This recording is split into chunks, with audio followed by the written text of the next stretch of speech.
মুসলমানদের কাছে বন্দী হয়ে যখন লোকেরা এসেছে, রাসূলুল্লাহ বলেছেন এই বন্দীদের একটা বন্দী, শিক্ষিত বন্দী যদি মূর্খ 10টা বন্দীকে অক্ষর জ্ঞান শিক্ষা দিতে পারে, ওর বিনিময়ে তাকে মুক্তি করে দেওয়া হবে, তাকে মুক্ত করা হবে।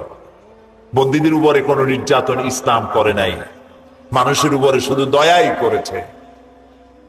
সুতরাং আমাদেরকে শিখাইতে শোনা, প্রয়োজন হলে ইসলামের কাছে তোমরা শেখো, তোমাদের শেখার জন্য ইসলামের কাছে বহু কিছু আছে, তোমাদের কাছে শেখার আমাদের কিছুই নাই। তোমাদের কাছে শিখলে সারা পৃথিবী এইডসে ভরে যাবে। পুরুষে পুরুষে বিবাহ তোমরা চালু করছো পৃথিবীতে প্রথম, এটা দুনিয়ায় কোথাও নাই। পুরুষে পুরুষে বিবাহ, মেয়ে লোকে বিবাহ, যার কারণে এইডস আসছে। শান্তি তো তোমরা দিতে পারো নাই। আমেরিকা তো বহুত সফর করেছি আমি, কি এর শান্তি দেবে? অশান্তির চোটে মাথার চুল চতুর্দিক দিয়া কামায়া মাথার উপরে তালপট্টির দ্বীপ বানায় রাখছে। 2 দিক দিয়া চুল কামাইয়া মাথার উপরে তালপাতার মতো চুল খাড়া করিয়া তাতে নানান পদের রং দিয়ে রাখছে। আবার কেউ বা পিছনে চুল ছোট ছোট করে কেটে সেখানে telephone number, house number, road number লিখে রাখছে।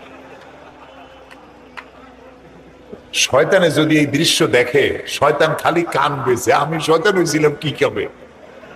এগুলো তো ডেঞ্জারাস শয়তান। সুতরাং আমাদেরকে কিছু শিখাইতে এসো না। আলহামদুলিল্লাহ আমরা অনেক ভালো আছি, আমরা অনেক ভালো আছি। সেই জন্য ইসলামকে আজ বিকৃত করে দেখানো হচ্ছে। দেখেন আমাদের দেশের অবস্থা, দেখেন আমাদের দেশে যারা এক শ্রেণীর বুদ্ধিজীবী, এক শ্রেণীর কলামিস্ট তারা আছে, আপনারা দেখবেন খালি বলে মৌলবাদ মৌলবাদ মৌলবাদ, শেষ হয়ে গেল, দেশ শেষ। উগ্র মৌলবাদের উত্থান, দেশ শেষ। কি মৌলবাদ? মসজিদে লোক ধরে না, যুবকরা দাড়ি রাখে, মেয়ে লোকেরা বোরখা পরে, হায় হায় দেশ স্বাধীন করছিলাম এই জন্য।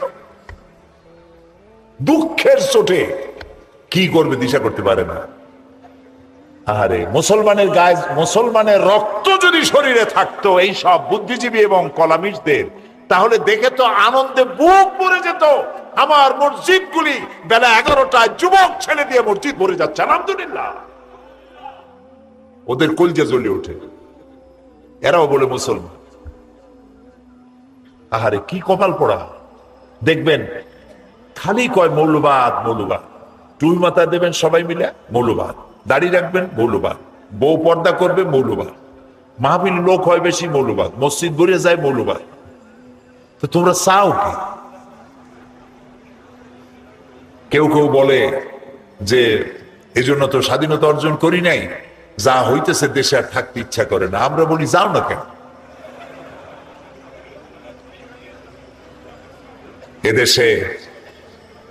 এদেশ টুপির দেশ, দাড়ির দেশ, আলেমদের দেশ, পীর বুজুর্গের দেশ, মুসলমানদের দেশ, মসজিদ মাদ্রাসার দেশ, বোরখা এবং হিজাবের দেশ। যাদের ভালো লাগে থাকতে পারো, ভালো না লাগলে কেউ বলবে না হুজুর আপনি থাকেন, আপনি যাবেন কেন, এটা বলার দরকার নেই। কেউ এটা বন্ধ করতে পারবে না।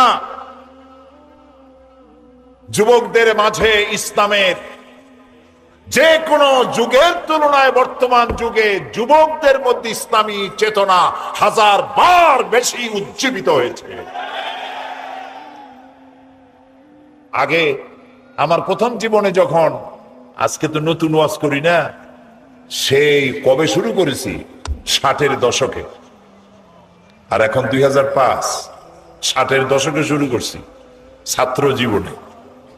তখন মাহফিলে দেখতাম সব বুড়ো মানুষ, যুবকের আসতোই না। আর এখন তাকিয়ে দেখুন তো কারা বেশি? দাড়ি পাকা খুব বেশির বেশি 1% or 2%, 97% যুবক আর যুবক। আলহামদুলিল্লাহ বলো। এইটাই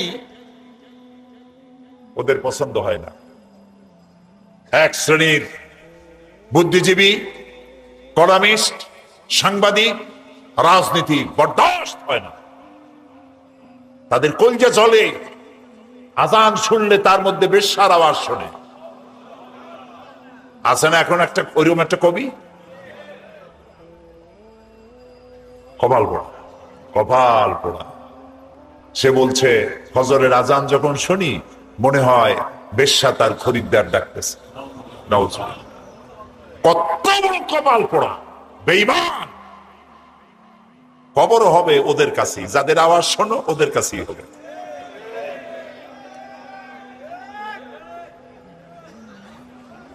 প্রিয় ভাই সব, ইসলাম থেকে দূরে সরাবার হাজারো প্রচেষ্টা চলছে, রেডিওর মাধ্যমে, টেলিভিশনের মাধ্যমে, সিনেমার মাধ্যমে, নাটকের মাধ্যমে, পত্র পত্রিকার মাধ্যমে অনবরত খালি মৌলবাদ, মৌলবাদের জ্বালায় অস্থির হয়ে গেছে। প্রিয় ভাই সব, ইসলাম এসেছে পৃথিবীতে শান্তি দেওয়ার জন্য, আর সেই শান্তি নামাজ, রোজা, হজ, যাকাতি শুধু নয়, জীবনের সব ক্ষেত্রে শান্তি আসবে ইসলাম কায়েম করলে। সেটি হবে ইসলামী সমাজ ব্যবস্থার মধ্য দিয়ে। নবী করিম সাল্লাল্লাহু আলাইহি সাল্লাম প্রেসিডেন্ট ছিলেন। কি ছিলেন? জোরে বলেন।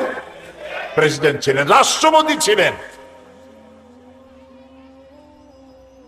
আল্লাহর নবী মদিনা মুনাওয়ারায় হিজরত করার পর একটি রাষ্ট্র তৈরি করলেন, ইসলামী রাষ্ট্র, যার সংবিধান হলো কোরআন শরীফ।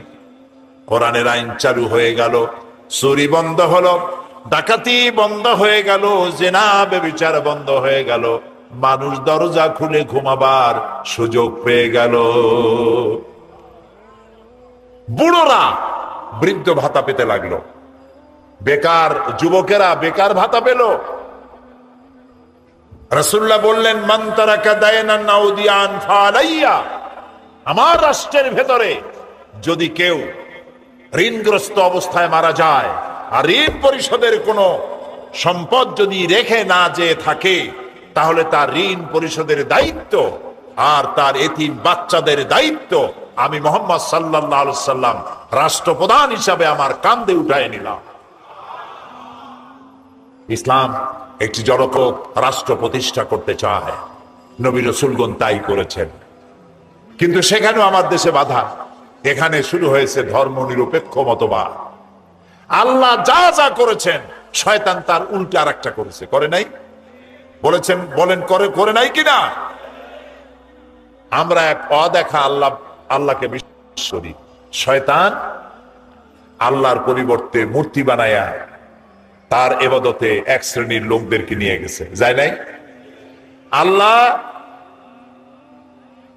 যাকাত ভিত্তিক অর্থনীতি চালু করে দিয়ে সুষম বন্টন নীতির ব্যবস্থা করেছেন, শয়তান সুদ ভিত্তিক অর্থনীতি করে গরিবদেরকে শোষণ আর ধনীদেরকে আরো বেশি পয়সা পাওয়ার সুযোগ করে দিয়েছে। আল্লাহ তাআলা খেলাফত সৃষ্টি করেছেন, শয়তান রাজতন্ত্র তৈরি করেছে।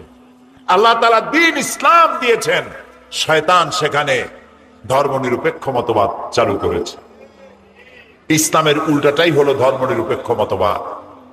এই ধর্মনিরপেক্ষ মতবাদ মুসলমানদের জন্য গ্রহণ করা জায়েজ নাই। কেন নাই? ধর্মনিরপেক্ষ মতবাদটা কি?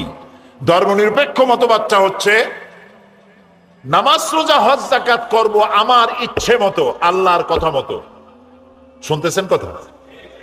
নামাজ, রোজা, হজ, যাকাত করব আমার আল্লাহর কথা মতো, কিন্তু আমার অর্থনীতি, আমার সমাজনীতি, আমার শিক্ষা, আমার দীক্ষা, আমার বিয়ে শাদী, আমার ওঠা বসা, আমার চলাফেরা, আমার নির্বাচন, আমার ইলেকশন, আমার ভোট, এ সব কিছু চলবে আমাদের নিজেদের মন গড়া নেতাদের কথা মতো, আমরা যা বানাই সেই অনুপাতে। এটার নাম কি? ধর্মনিরপেক্ষ মতবাদ। ধর্মের ব্যাপারে রাজনীতি নিরপেক্ষ থাকবে। কথা কি বুঝে আসতেছে? তাহলে এটা আমরা কোত্থেকে গ্রহণ করলাম? রাজনীতি থেকে ধর্ম আলাদা করতে হবে, এই দলিল আমি পেলাম কই? রাসূলুল্লাহ রাজনীতি করেন নাই, জবাব দিতে হবে করেন নাই। নবীদের মধ্যে তিনি একাই রাজনীতি করেছেন, আর কোন নবীরা করেন নাই। ইউসুফ আলাইহিস সালাম কি ছিলেন? ইউসুফ আলাইহিস সালাম প্রথমে অর্থ এবং খাদ্য মন্ত্রণালয়ের দায়িত্বশীল মন্ত্রী ছিলেন, মিশর গভর্নমেন্টের মন্ত্রী ছিলেন। একদিকে নবী আর একদিকে মন্ত্রী। কোথায় আছে কথা? কোরআন শরীফে আছে, সূরা ইউসুফ পড়ে দেখেন। এরপরে গোটা মিশরের প্রেসিডেন্ট হলেন কে? ইউসুফ আলাইহিস সালাম। সুলাইমান আলাইহিস সালাম সারা পৃথিবীর প্রেসিডেন্ট ছিলেন। সুবহানাল্লাহ কই দিচ্ছে করে না? মুহাম্মদ সাল্লাল্লাহু আলাইহি সাল্লাম প্রেসিডেন্ট ছিলেন। হযরত আবু বকর রাদিয়াল্লাহু তাআলা আনহু তিনি কি ছিলেন বলতে পারেন না? আল্লাহর নবী বলেন তাম পৃথিবীর সমস্ত মুমিনের ঈমান যদি এক পাল্লায় রাখা হয় আর একা আবু বকরের ঈমানটা যদি এক পাল্লায় রাখা হয়, তাহলে দেখা যাবে তাম দুনিয়ার সব মুমিনের ঈমানের তুলনায় একা আবু বকরের ঈমানের পাল্লাটা ভারী হয়ে যাবে। সেই আবু বকর রাদিয়াল্লাহু তাআলা আনহু প্রেসিডেন্ট ছিলেন না? হযরত ওমর, যার সম্পর্কে রাসূলুল্লাহ বলেছেন লা নবিয়্যা বা'দি ওয়ালা রাসূলা, আমার পরে নবীও হবে না রাসূলও হবে না, আমার পরে যদি কেউ নবী বা রাসূল হতেন লাকানা ওমর, ওমরকে আল্লাহ নবী বানায় দিতেন। সে ওমর রাদিয়াল্লাহু তাআলা আনহু প্রেসিডেন্ট ছিলেন না? কি ছিলেন না? গোটা পৃথিবীর অর্ধেকটা পৃথিবীর প্রেসিডেন্ট ছিলেন। সুবহানাল্লাহ বলো। ওসমান রাদিয়াল্লাহু তাআলা আনহু প্রেসিডেন্ট ছিলেন। হযরত আলী প্রেসিডেন্ট ছিলেন। কে তোমাকে অধিকার দিল? রাজনীতি থেকে ধর্ম আলাদা কে অধিকার দিল? কোন মুসলমানদের এই অধিকার নাই, এটা শয়তান করেছে। ধর্ম নিরপেক্ষ মতবাদের স্রষ্টা হচ্ছে শয়তান।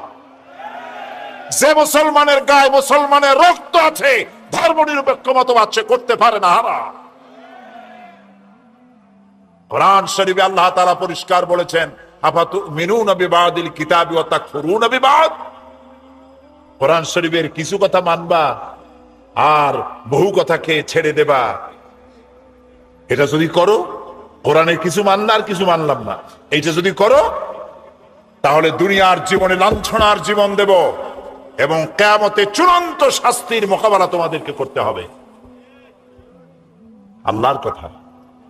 তো কোরআনের কিছু কথা ধর্মনিরপেক্ষবাদীরা মানে, নামাজ রোজা হজ যাকাত এটা করে, কিন্তু অর্থনীতিতে আল্লাহ নাই, রাজনীতিতে আল্লাহ নাই, ভোটের মধ্যে আল্লাহ নাই, শিক্ষানীতিতে আল্লাহ নাই, সব জায়গায় ধর্মনিরপেক্ষ। এই ধর্মনিরপেক্ষ মতবাদ যারা করে, মুসলমান বলে নিজেদেরকে দাবি করার কোনো অধিকার নাই।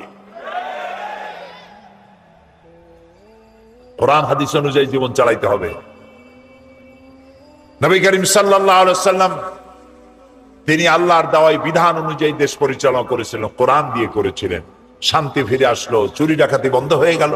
আল্লাহ তাআলা বলছেন ইযা জাআ নাসরুল্লাহি ওয়াল ফাত ওয়া রাআইতান নাসা ইয়াদখুলুনা ফি দীনিল্লাহি আফওয়াজা।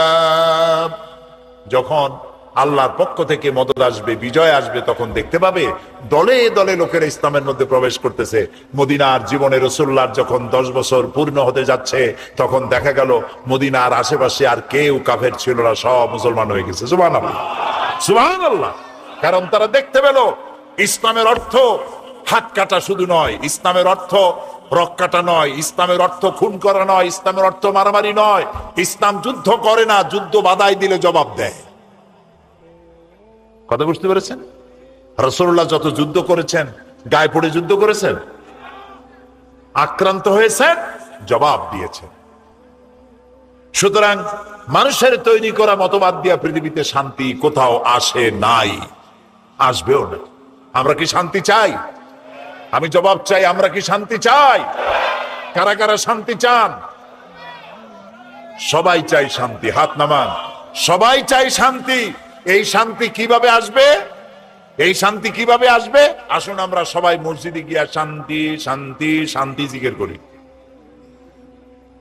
এই শান্তি শান্তি জিকির করলে মাথায় যন্ত্রণা হবে, অশান্তি আরো বাড়বে। শান্তি হবে কি করলে? শান্তি হবে আল্লাহর আইন দিয়ে এই পৃথিবীকে পরিচালিত করতে পারবে। সেই জন্য আজকের যুবকেরা তোমরা জানো না আল্লাহর কাছে তোমাদের কত মর্যাদা। আগেই কও আলহামদুলিল্লাহ। তোমাদের মর্যাদা আল্লাহর কাছে অনেক বেশি। আল্লাহর নবী বলেছেন কিয়ামতের দিন আল্লাহর আরশের নিচের ছায়া ছাড়া যেদিন কোনো ছায়া থাকবে না, সেই দিন 7 শ্রেণীর লোকদেরকে আল্লাহ তাআলা আরশের নিচে ছায়া দিবেন। ওর মধ্যে এক শ্রেণী হচ্ছে ওয়াশাবুন নাশা ফি ইবাদাতিল্লাহ, ওই সব যুবক যারা নাকি রাতের বেলায় আল্লাহর ইবাদত করে রাত কাটাইছে। এইসব যুবকদেরকে আল্লাহ তাআলা আরশের নিচে ছায়া দেবেন। সুবহানাল্লাহ বলে। যুবকেরা, ইসলামী ছাত্র শিবির কাছের থেকে দেখো পত্রিকা কি লিখলো, এগুলি দেখার দরকার নাই। পত্রিকার লেখা কোনো ওহী না, সবটা 100% সত্য, এটাও সঠিক না। কথা ঠিক কিনা? কাছের থেকে দেখো যারা শিবির করে, গভীর রাত্রে যখন টিসি টিএস করে, রাতের বেলায় যখন তারা সভ্যদারি করে, রাত জাগে, যে দেখো শিবিরের ছেলেপেলেগুলি দর্শে হাদিস, দর্শে কোরআন, সাহাবায়ে কেরামদের ইসার ও কোরবানি ইত্যাদির উপরে আলোচনা করে, তাহাজ্জুদের নামাজ পড়ে শেষ রাত্রে কিভাবে আল্লাহর কাছে কান্দে, তাকায় দেখো। এই যৌবনকালে যারা নামাজি হয়, দিনদার হয়, আল্লাহ তাদের উপরে খুশি হয়ে যান। কারণ কোন মসজিদের মুয়াজ্জিন যদি বলে আমি ঘুষ খাই না, এ কথার কোনো দাম আছে? বলেন, আপনি তো মুয়াজ্জিন সাহেব, আপনার ঘুষ দেবে কিনা? থানার দারোগায় যদি কয় আমি ঘুষ খাই না, এটার দাম আছে, ঠিক না? এমপি যদি বলে ঘুষ খাই না, মন্ত্রী যদি বলে ঘুষ খাই না, এসপি যদি বলে ঘুষ খাই না, স্বরাষ্ট্রমন্ত্রী যদি বলে ঘুষ খাই না, এটার দাম আছে, আছে কিনা? তো বুড়ো মানুষ যদি বলে আমি প্রত্যেক রাত্রে তাহাজ্জুদ করি, হইতে পারে এ কারণে যে আল্লাহর ভয়তে পড়েন, অথবা এও কারণে হতে পারে যে ঘুম মোটে আসে না, করবেন কি? দুইটাই হতে পারে, আল্লাহর ভয়তেও হইতে পারে, আবার ওরকম কারণে হতে পারে। কিন্তু যুবকেরা যদি বলে যে প্রত্যেক রাত্রে পারি না, কিন্তু সপ্তাহে একবার আমি তাহাজ্জুদের নামাজ পড়ি, মাসে 2-1টা নফল রোজা রাখি, এই কথার অনেক দাম, ঠিক না? যুবকের সারা রাজ্যের ঘুম এসে তাকে চেপে ধরে, শয়তান তাকে ওয়াসওয়াসা দেয়, নানান রঙিন স্বপ্ন দেখায়, এ সবগুলিকে দুপায়ে ঠেলে, টাটকা সুখ দুপায়ে ঠেলে যেসব যুবকেরা রাত্রি জেগে আল্লাহরে সেজদা দেয়, বুড়োর 1000 সেজদার চাইতে যুবকের 1 সেজদার দাম আল্লাহর কাছে অনেক বেশি। সুতরাং যুবকদেরকে চরিত্রবান হতে হবে। রাসূলুল্লাহ কত ভালোবাসতেন যুবকদেরকে, সুবহানাল্লাহ। এই ওয়াজ আমি বহুবার করেছি, যুবকদেরকে আল্লাহ রাসূল সব থেকে ভালোবাসতেন। এই কারণে রাসূলুল্লাহ বলেছেন উসিকুম বিশ-শাবাবে খায়রা ফাইন্নাহুম আরাক্কু আফইদা লাকাদ বাসানি আল্লাহু বিল হানিফিয়্যাতি সামহা ফাহালাফানি আশ-শাবাব ওয়া খালাফানি আশ-শায়ুখ। রাসূলুল্লাহ বলেছেন যে আমি উদারতা নিয়ে দিন প্রতিষ্ঠার জন্য এসেছি। আমি তোমাদেরকে নসিহত করছি, তোমরা যুবকদের প্রতি তোমরা যত্নবান হবে, কারণ এই যুবকেরাই ইসলাম প্রচারে আমাকে সাহায্য করেছে, আর বুড়োরা বিরোধিতা করেছে। কে বলেছেন? আল্লাহ রাসূল বলেছেন। বুড়োরা কারা? ওই যে আবু জাহেল, আবু লাহাব, আবু সুফিয়ান, সবগুলো বুড়া ছিল, সবার বয়স ছিল 40-এর উপরে। 40-এর উপরের বয়সের সবগুলি লোক রাসূলুল্লাহকে বিরক্ত করেছে, কষ্ট দিয়েছে, ইসলাম প্রচারে বাধা দিয়েছে। আর রাসূলুল্লাহর সাথে যারা জীবন দিল, রক্ত দিল, ইসলাম কবুল করলো, তারা সব ছিল 40-এর নিচে, যুবক ছিল। সুবহানাল্লাহ। সুতরাং যুবকেরা যখন চরিত্র হারায় একটা মানুষের, তখন হারাবার মতো কোনো জিনিস আর তার কাছে বাকি থাকে না। চরিত্র রক্ষা করো, চরিত্র শ্রেষ্ঠ সম্পদ। চরিত্র যার নাই সে শয়তানের চাইতে নিকৃষ্ট। এই চরিত্র তোমাকে কে বানায় দেবে? চরিত্র বানাবার কোনো ফ্যাক্টরি পৃথিবীতে নাই। চরিত্র বানাতে পারে কেবলমাত্র কোরআন আর হাদিস। সুবহানাল্লাহ। সেই চরিত্র তৈরি করার কারখানা ইসলামী ছাত্র শিবির। তাদের কাছের থেকে দেখো। আমি এই জন্য এই সবুজবাগ থানায় যারা আজকে এই মাহফিলের আয়োজন করেছেন তাদেরকে ধন্যবাদ জানাই। সকল যুবকদেরকে বলি, ইসলামের সাথে থাকো, নামাজি হও, দিনদার হও, পরেজগার হয়ে যাও। মজা এখানেই। এই পৃথিবীতে একদিন ইসলামের হাতে ইসলামের পতাকা উড়বে, সারা পৃথিবীতে শান্তি প্রতিষ্ঠা হবে, ইসলাম ছড়িয়ে পড়বে বিশ্বময়। সেই দিন আমিও তোমাদের সাথে, এইটা বলার কোনো দাম নাই, আজকে দুর্দিন, এই সময় সাথে থাকার বেশি জরুরি। নবী করিম সাল্লাল্লাহু আলাইহি সাল্লামের সাথে প্রথম যুগে বেলালের যে মর্যাদা, খাব্বাব খোবাইবের যে মর্যাদা, মদিনার বিজয়ের পরে যারা ইসলাম কবুল করেছিলেন তাদের সেই মর্যাদা নয়। এটা কোরআন শরীফে আল্লাহ নিজেই বলেছেন, বদরের যুদ্ধে যারা অংশ নিয়েছেন আল্লাহ তাদেরকে মাফ করে দিয়েছিলেন, তাদের সমান কোন সাহাবী হতে পারবেন না। সুতরাং ইসলামের আজ দুর্দিন, বিশ্ব জুড়ে আজই সময় কাছে আসার, কাছে ভেড়ো, ইসলামের কাছে আসো। ইসলাম ছাড়া কেউ মুক্তি দিতে পারবে না। যুবকেরা, তোমাদেরকে ব্যবহার করে রাজনৈতিক দলের নেতারা, লাঠিয়াল বাহিনী হিসাবে ব্যবহার করে আমাদের নামে। তোমাদের দায়িত্ব কি? নেতা আসবে, আমাদের অমুক ভাই তমুক ভাই, ফুলের মতো চরিত্র, তারপরে ওই তার পিছনে দৌড়াও, তার জন্য গেট বানাও, এরপরে কিছু পয়সা দিল, এই পয়সা মা বাপে কম দেয়, যেহেতু তার কামাই কম, এই কম পয়সা দিয়ে তো ছেলের চলে না, কাজী নেতারা দেয় বেশি। বেশি পয়সা পাইলেই, যুবক মানুষ তো অনেক বেশি পয়সা পাইছে, হেরোইন খায়, কোকেন খায়, তারপরে এগুলো খাইলে আবার যা লাগে সেগুলির সাথে চলে যায়, চরিত্র ধ্বংস, সব শেষ। এরপরে টাকা যখন আর হাতে পায় না, তখন একটা অস্ত্র হাতে নিয়ে গুন্ডামি বদমাশি শুরু করে, তারপরে পরিণতি হয় ক্রস ফায়ার। ঠিক কিনা? কাজী এই খরচ ফায়ারে না গিয়া, ফায়ারে খরচ না হইয়া জীবনটারে সুন্দর বানাও বাবাজিরা, জীবনটারে ভালো বানাও, জীবনটারে সুন্দর বানাও।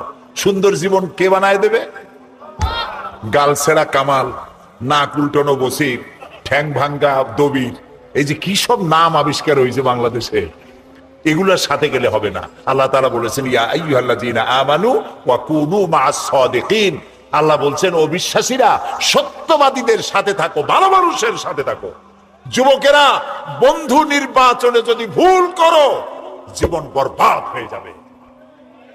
তোমার বন্ধু যদি হয় সিনেমা খোর, ফেন্সিডিল খোর, চোর, ডাকাত এবং পরের মেয়েদের পিছনে ঘুরে ঘুরে বেড়ায়, তোমার বন্ধু যদি এরকমের বল্টু মার্কা হয়, তাহলে তোমার নাম যে ভাবে রাখছে আদর করে মন্টু, বল্টু আর মন্টু দুজনে মিলে সর্বনাশ হয়ে যাবা, সর্বনাশ হয়ে যাবা।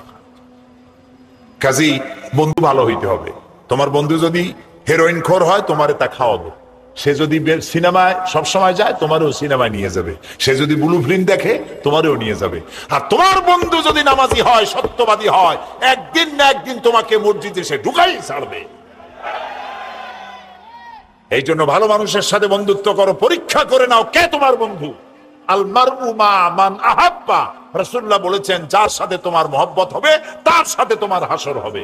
এখন যুবকেরা, তোমরা কি চাও মদখোর, জেনাকার, বদমাশ তাদের সাথে তোমার হাসর হোক? তা কি চাও? সেই জন্য ভালো মানুষের সাথে, যারা নামাজি, দিনদার, পরেশগার, সত্য কথা বলে, ভালো মানুষ যারা, তাদের সাথে থাকো। আল্লাহ তোমাদের ভাগ্য ভালো বানায় দিবেন। আমাদের দেশ ভালো হবে, ইনশাআল্লাহ হবে। প্রিয় ভাই, সব ঐক্যবদ্ধ থেকে আল্লাহর দেওয়া বিধান বাংলাদেশে যদি কায়েম হয়ে যায়, এখানে হিন্দু, মুসলমান, খ্রিস্টান, বৌদ্ধ সব আরামে বসবাস করতে পারবে। অতীতে যেমন ছিলাম, ভবিষ্যতেও তেমন থাকতে পারবো। প্রিয় ভাই, সব অনেক মুসলমান শুধু ওয়াজ শুনে নামাজ পড়ে না। আজকে নামাজের একটা ওয়াদা নিতে চাই, জীবনে আর নামাজ ছাড়বো না। নামাজ তোমার চরিত্র ভালো বানাবে, আল্লাহ গ্যারান্টি দিচ্ছেন। কে গ্যারান্টি দেয়? ইন্নাস সালাতা তানহা আনিল ফাহশাই ওয়াল মুনকার। আল্লাহ তাআলা বলছেন, নামাজ মানুষকে পাপাচার আর অশ্লীলতা থেকে বাঁচায়। নামাজ জীবনে ছাড়বো না, এই ওয়াদা করা যাবে? নামাজ যে পড়বে না, কাফের হয়ে যাবে। নামাজ পড়বো সারা জীবন। যারা যারা পারবে দুই হাত উঁচু করো, বলেন, ইয়া আল্লাহ, তোমার পবিত্র নামে কসম করি, শপথ করি, যতদিন পর্যন্ত মালাকুল মউত আমার মাথার কাছে না আসতেছে, ততদিন পর্যন্ত ফরজ নামাজ, ফরজ রোজা আর ছাড়বো না, আর ছাড়বো না, আর ছাড়বো না। এবার জোরে বলেন, ইয়া আল্লাহ, আমার মৃত্যু পর্যন্ত আমার আজকের এই ওয়াদা আমাকে পালন করার তৌফিক দাও। আমিন ইয়া রাব্বাল আলামিন। হাত নামান এবং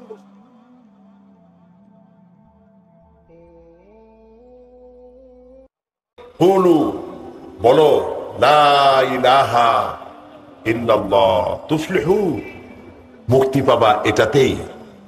তোমাদের উপরে মানুষের প্রভুত্ব চলছে, মানুষ কেনাবেচা হচ্ছে, নারী কিনতেছে, পুরুষ কিনতেছে, বিক্রি হচ্ছে, মানুষের উপরে নির্যাতন হচ্ছে, অর্থনৈতিক নির্যাতন, রাজনৈতিক নির্যাতন, ধর্মীয় নিপীড়ন, হাজারো রকমের অন্যায়, অত্যাচারের, জুলমের নিষ্পেষণে মানুষ ত্রাহি ত্রাহি করছে।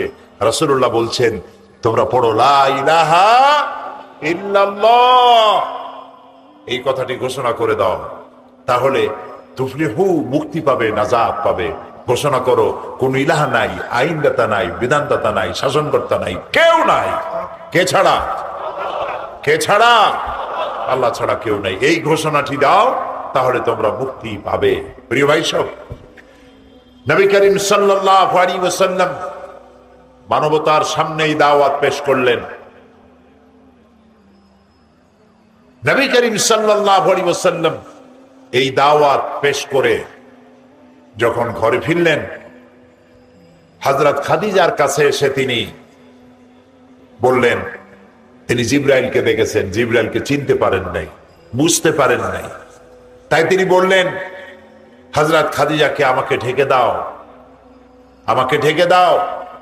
রাসূলুল্লাহর চেহারায় ছিল ভীতির ছাপ। তিনি বলছেন, আমার গায়ে জ্বর উঠে গেছে, আমি ভয় পেয়েছি। কেন ভয় পেলেন? তিনি ঘটনা শোনালেন। হযরতে খাদিজা রাদিয়াল্লাহু তাআলা আনহা বলছেন, হে কাসেমের পিতা, আপনার চিন্তার কোনো কারণ নাই। আপনাকে কোনো দুষ্ট জিন, কোনো শয়তান আপনার অনিষ্ট করতে পারে না, কারণ আপনি সত্য কথা বলেন। কে সার্টিফিকেট দিচ্ছে? স্ত্রী। আপনি সত্য কথা বলেন, আপনি বিধবাকে আশ্রয় দেন, আপনি এতিম দরিদ্রকে, মিসকিনদেরকে খেতে দেন, আপনি আত্মীয়তার হক আদায় করেন। আপনার ক্ষতি জিন এবং শয়তান করতে পারে না। তিনি ছুটে গেলেন, তার চাচাতো ভাই ছিলেন ওয়ারাকা বিন নওফল, তার বাড়িতে। তিনি তাওরাতের বড় আলেম ছিলেন। তাকে গিয়ে ঘটনা শোনালেন। তিনি ছুটে এলেন এবং নবী করিম সাল্লাল্লাহু আলাইহি সাল্লামের জবানিতে তার জিবরাইলের সাথে দেখা সাক্ষাৎকারের খবর শুনে তিনি বললেন, নবী করিম সাল্লাল্লাহু আলাইহি সাল্লামের মাথার উপরে চুমো খেতে খেতে বললেন, কুদ্দুসুন কুদ্দুসুন, অতি পবিত্র, মহাপবিত্র। আপনার কাছে যিনি এসেছিলেন তিনি কোনো জিন নয়, তিনি কোনো শয়তান নন, তিনি আল্লাহর ফেরেশতা হযরতে জিবরাইল আলাইহিস সালাম। আমি তাওরাতে পড়েছি, অতীতে সমস্ত নবীদের কাছে যিনি আল্লাহর বাণী নিয়ে এসেছিলেন, আপনি আখিরি জামানার পয়গম্বর, আপনার কাছে জিবরাইল এসেছিলেন। তবে আমার বয়স হয়ে গিয়েছে, এই জাতি আপনার উপরে অত্যাচার করবে। সেদিন পর্যন্ত যদি আমি বেঁচে থাকি, আমি আপনার সহযোগিতা করব। নবী করিম সাল্লাল্লাহু আলাইহি সাল্লামের কাছে দীর্ঘদিন পর্যন্ত আসতেছিল না ওয়াহি। এরপরে কখনো কখনো নবী করিম সাল্লাল্লাহু আলাইহি সাল্লামের ইচ্ছে হতো যে আল্লাহ বোধহয় আমাকে ভুলেই গিয়েছেন। নিজের ইচ্ছে হতো পাহাড় থেকে নিজেকে ফেলে দিতে মাটিতে।